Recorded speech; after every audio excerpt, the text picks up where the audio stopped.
하나님의 상처, 제목이 하나님의 상처. 하나님도 상처받으시죠. 하나님의 계시를 통해서 이스라엘의 악행을 듣게 된 이사야는 이제 피조물의 대표인 하늘과 땅을 소환시켜서 증거를 삼으며 하나님의 말씀을 들으라 이렇게 합니다. 자신들에게 주어진 자유를 이제 누리면서도 감사하지도 않고 악을 반복하고 있는 이 어리석은 이스라엘 백성들입니다. 이것이 하나님 마음을 슬프게 했습니다. 이스라엘 백성들은 하나님과의 관계를 깨닫지 못했어요. 이스라엘과 하나님과의 관계, 어떤 관계입니까? 그에게 붙어만 있어야만, 그에게 붙어 있어야만 그의 생명을 함께 나눌 수 있음을, 생명의 관계인 것을 깨닫지 못했습니다. 이 천지 만물의 주인이시며 전지전능하신 하나님을 아버지로 모시는 자녀의 특권, 그들이 누렸잖아요. 먼저 선택받아서 자녀의 특권을 누렸는데도 깨닫지 못했습니다. 그리고 하나님의 일을 맡은 하나님의 종으로서의 의무를 깨닫지 못했습니다. 욕심, 그들의 욕심과 정욕에 얽매여서 눈앞의 이익에만 몰두했으므로 더 큰 축복을 깨닫지 못했던 것입니다. 그래서 하나님 마음이 슬프답니다. 슬프다. 하나님은 왜 슬프다고 하셨냐고요. 그 내용들을 쭉 말씀하시죠. 악행으로 말미암아 만신창이가 됐단 말이에요. 그래서 이스라엘 백성들이 그 상태를 보시면서 슬프다는 거예요. 왜 슬프다고요? 만신창이가 악으로 말미암아 그들의 상태가 지금 만신창이가 되어버린 상태였다는 것입니다. 그거를 바라보시면서 슬프다 말씀하십니다. 그야말로 이스라엘은 정말 악의 사중주를 연주하고 있었던 거죠. 악의 사중주를. 그러니까 골고루 악행이랑은 한 가지만 한 게 아니라 골고루 악의 사중주를 연주하고 있었던 겁니다. 선지자들을 보내서 수없이도 권면하고 책망도 해보고 심지어 성한 곳이 없도록, 오늘 말씀 보니 그렇잖아요. 성한 곳이 없도록 어쨌다고 때렸다고 그랬잖아요. 때렸는데도 회개하지도 않고 말을 듣지도 않았다라고 하십니다. 하나님과 이스라엘과의 관계가 아까 말씀드렸듯이 생명의 관계이고 언약의 관계입니다. 하나님은 유다와 지금 예루살렘을 딱 꼭 집어 부르면서 말씀하셨어요. 나의 백성이라고 부르십니다. 유다와 예루살렘을 향해서 나의 백성. 하나님에게 있어서 유다는 백성이 되고 유다에게 있어서는 하나님은 오직 유일하신 하나님인 거죠. 그들의 하나님이신 것입니다. 이런 관계는 하나님께서 이스라엘을 선택하심으로써 하나님의 영광을 위해서 언약에 의해서 이루어진 그런 관계이죠. 그런데 이스라엘 백성이 지금 배반한 것입니다. 하나님은 당신의 마음을 다 드러내셨잖아요. 지금. 그래서 슬프다. 언약을 다 배반하고 이런 죄악에서 굴러 있는 악의 구렁텅이에 있는 너희들을 보고 슬프다. 범죄한 나라요, 허물진 백성이요, 이 행악의 종자요, 행위가 부패한 자식이로다. 이 자식이로까지 표현하시죠. 행위가 부패한 자식이로다.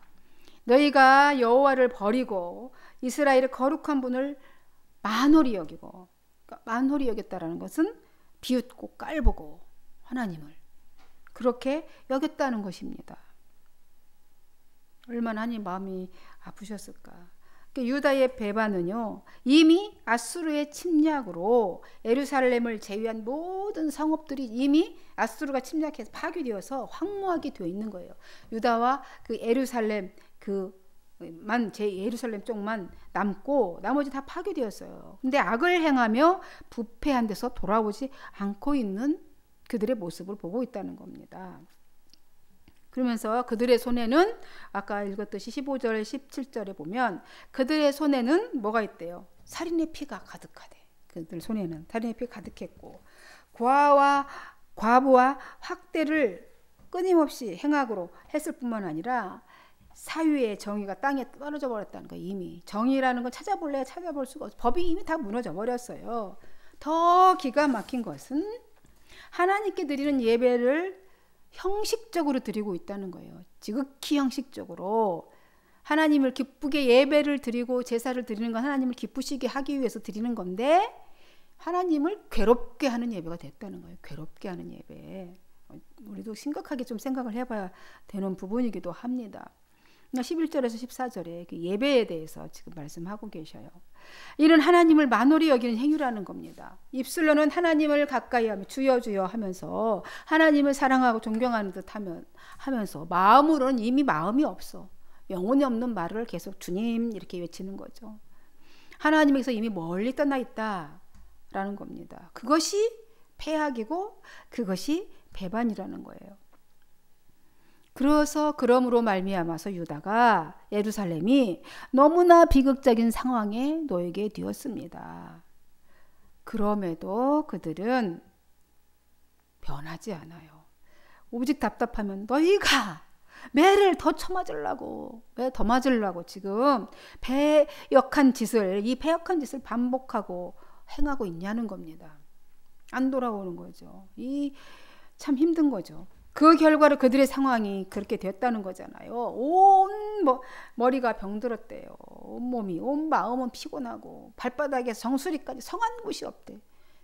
구석구석에 안 다친 곳이 없고 상한 곳이 없고 상한 터진 것이 없고 상한 것과 터진 것밖에 없고 새로 맞은 또 흔적이 있어. 쳐맞고 또 쳐맞고 해가지고 맞은 흔적 계속 있거늘 그렇게 상처가 났는데 그거를 짜내거나 싸매거나 이렇게 할 수 있는 기름을 발라서 치유하는 그런 것조차도 받지 못하는 치유함도 받지 못하는 그런 상태에 그 상처가 계속 나 있는 거죠.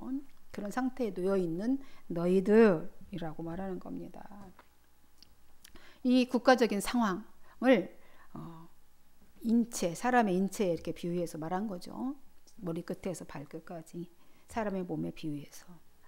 그러면서 너희 상황을 좀 보라 얘기를 하는 겁니다. 지금 우리나라도 이 상태일까요? 국가적인 상황이 머리끝에서 발끝까지 정치 똑다리서부터 밑에까지 성한 곳이 없어요. 그 정도는 아니리라고 바라고 믿고 있습니다만 보아라 그럽니다. 보아라 너희의 땅은 황폐하였고 너희의 성읍은 송두리째 불타버렸다.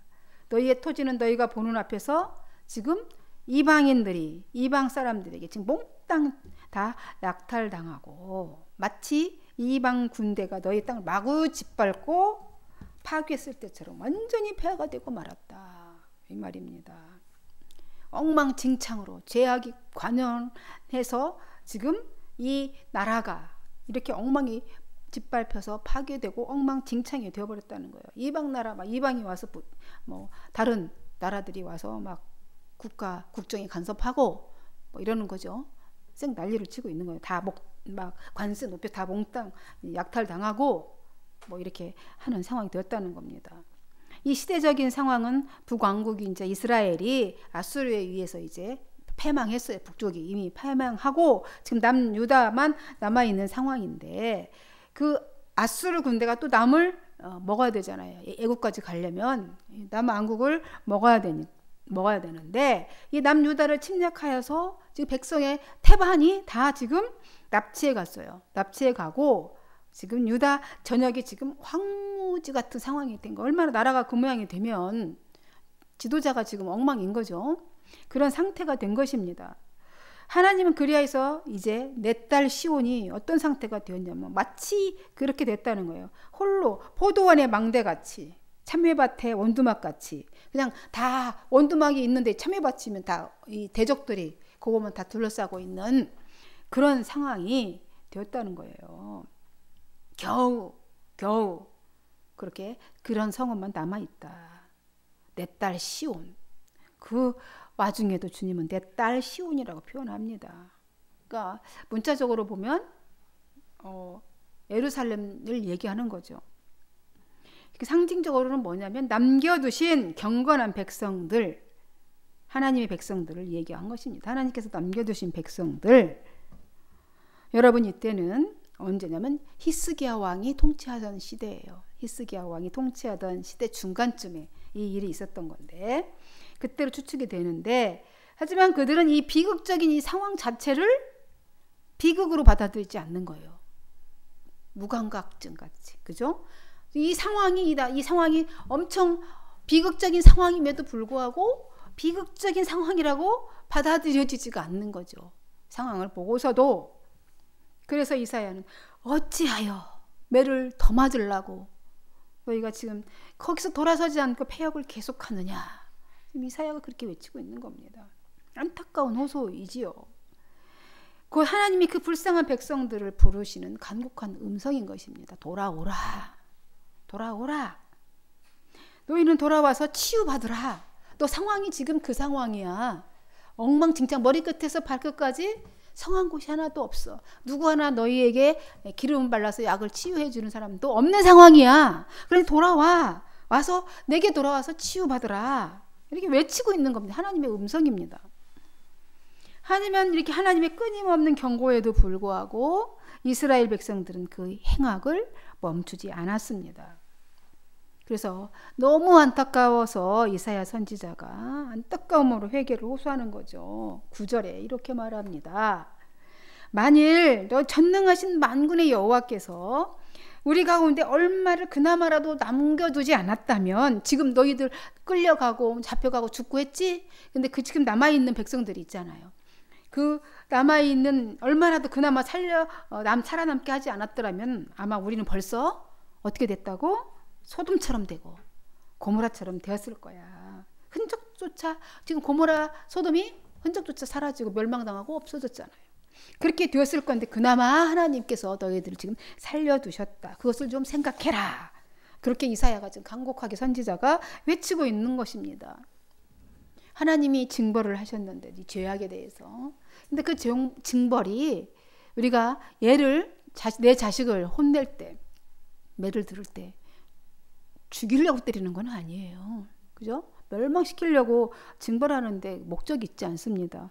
요즘에는 뭐 때려서 어떻게 했다고 막 끔찍한 소리가 뉴스를 통해서 들리기도 하는데 원래 정말 진정한 사랑의 관계에서 매를 다룬다는 거는 징벌한다는 거는 그 징벌의 목적이 있지 않아요. 그 행위의 돌이킴에 있는 거지. 잘 되라는 데 목적이 있는 거죠. 무지함을 깨우치시기 위해서 그런 방법으로 사용하는 것이죠. 이 징벌이라는 것은. 그런데 징벌 가운데 하나님의 긍휼을 깨닫고 회개하고 돌아와야 되는 것이죠. 그렇게 하라고 징벌을 내리시는 거예요. 사람은 근데 여러분, 근데 사람은 우리 죄를 지었어. 죄를 깨닫고 반성하기는 경우보다는 될 수 있는 대로 죄를 숨기고, 그죠? 죄를 숨기고 안 들키려고 정당화하고 그리고 그렇게 하려는 속성이 있어요. 죄악된 속성이 있어서.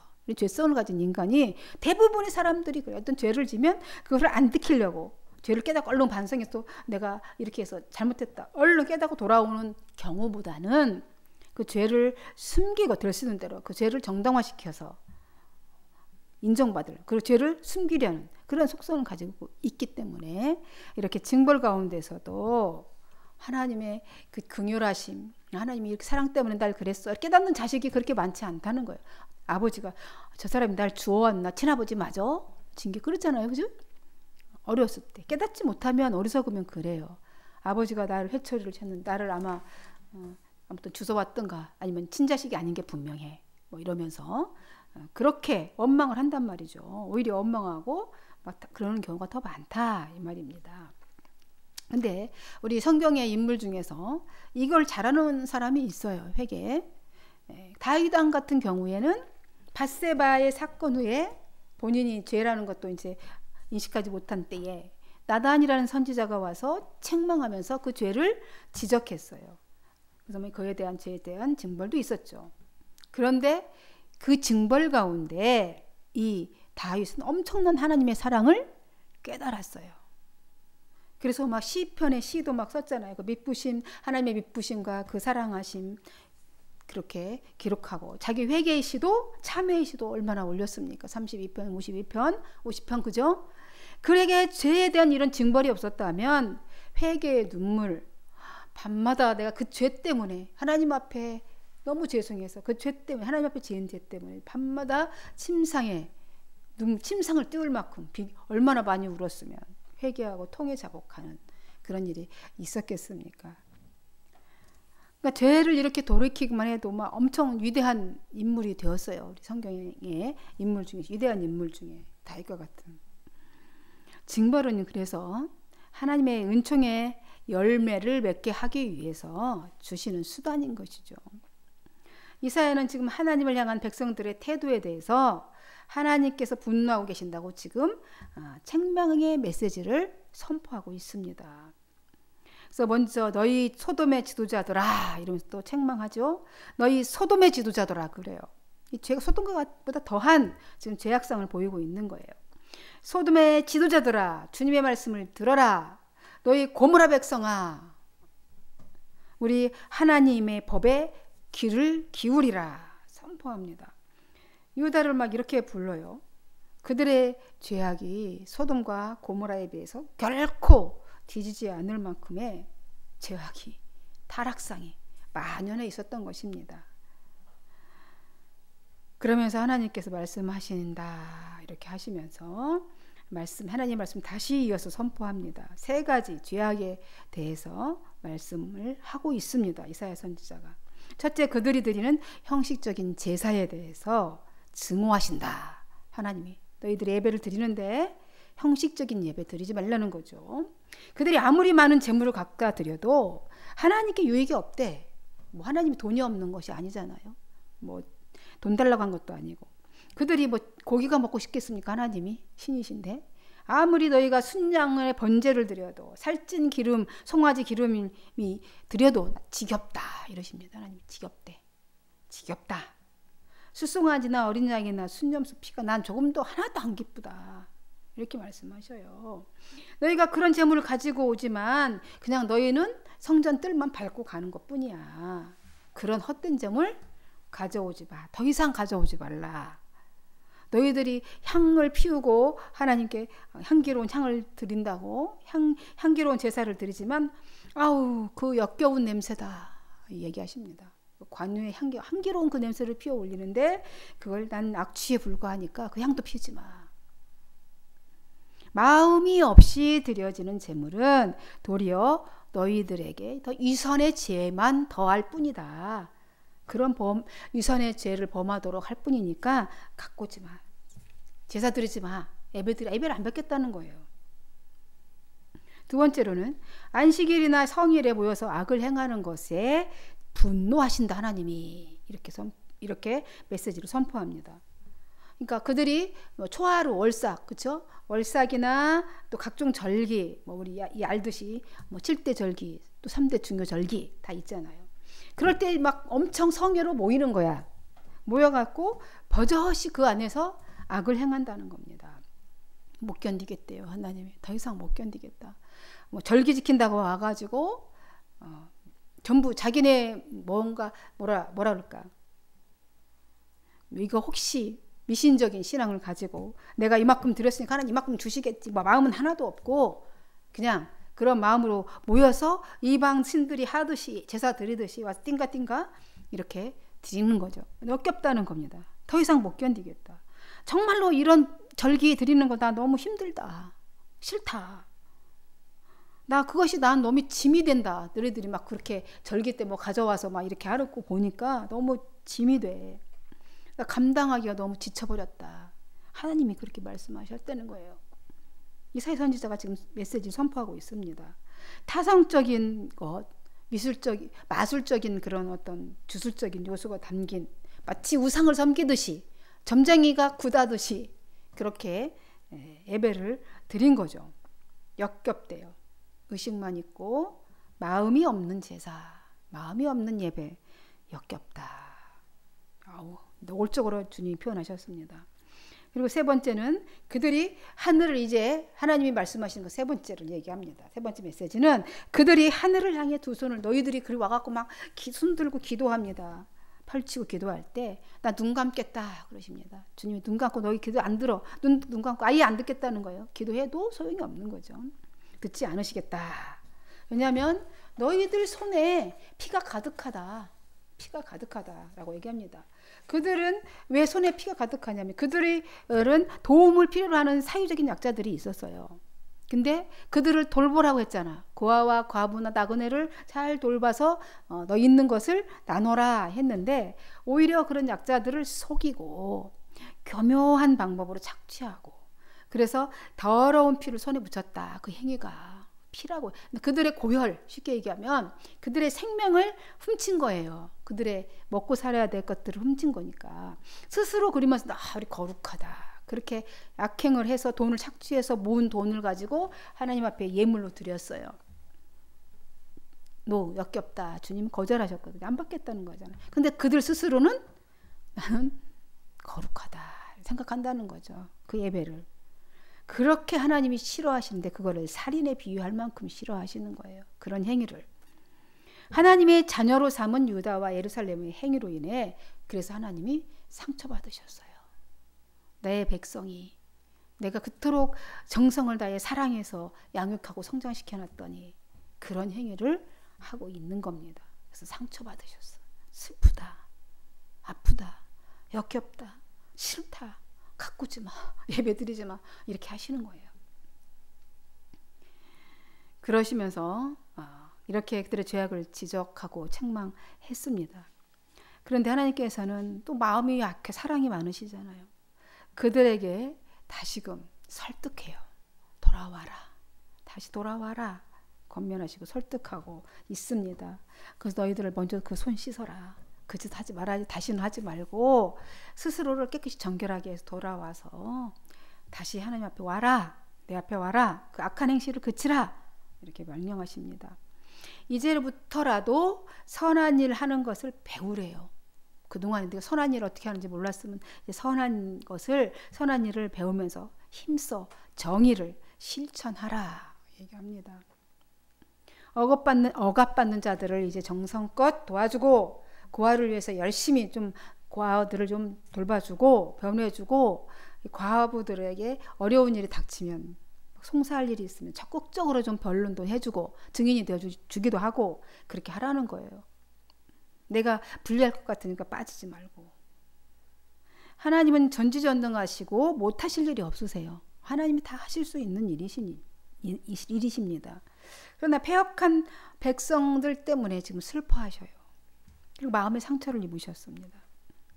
그러나 그들을 완전히 멸하지는 않으시기 만큼 남겨놓으셨어요. 유다와 예루살렘의 그 폐허하고 공허한 그 상처투성이의 백성들이지만 다시 치유하시고 회복하시기를 원하십니다. 남겨놓으셨어요. 다시 돌아오기를 바라시며 지금 오늘도 설득하고 계십니다. 오늘 본문은 유다의 죄악상을 이렇게 낱낱이 고발하고 있지만 끝까지 그런 백성일지라도 끝까지 사랑하시고 인내하신 하나님의 그 긍휼하심을 우리가 발견하게 되는 것 같습니다. 한 주간도 하나님의 마음을 살피시는 자녀, 하나님의 마음을 슬프게 하지 말고 기쁘게 하는 거 다른 거 없어요. 하나님 앞에 예배 잘 드리는 거예요. 하나님 제일 기뻐하십니다. 신령과 진정으로. 몸만 드리는 게 아니라 마음과 정성을 다해서 예배 드리는 겁니다. 기도하겠습니다. 하나님, 오늘 말씀을 보면서 하나님이 상처받으셨다고 해서 너무나 깜짝 놀라고 저는 너무 죄송한 마음이 듭니다. 우리의 행위가 하나님 우리를 이토록 사랑하셨는데 그걸 깨닫지도 못하고 오히려 하나님을 향하여서 대적하는 모습으로 살진 않았는지 돌아보게 됩니다. 하나님, 우리 불쌍히 여기시고 연약한 저희들을 오늘도 치료하시고 성장시켜 주셔서 주님이 원하시는 그런 바라시는 그런 자녀의 모습으로 살아갈 수 있도록 저희들을 도와주세요. 주님 앞에 모든 걸 맡기고 그리스도이신 예수님의 이름으로 기도하옵나이다.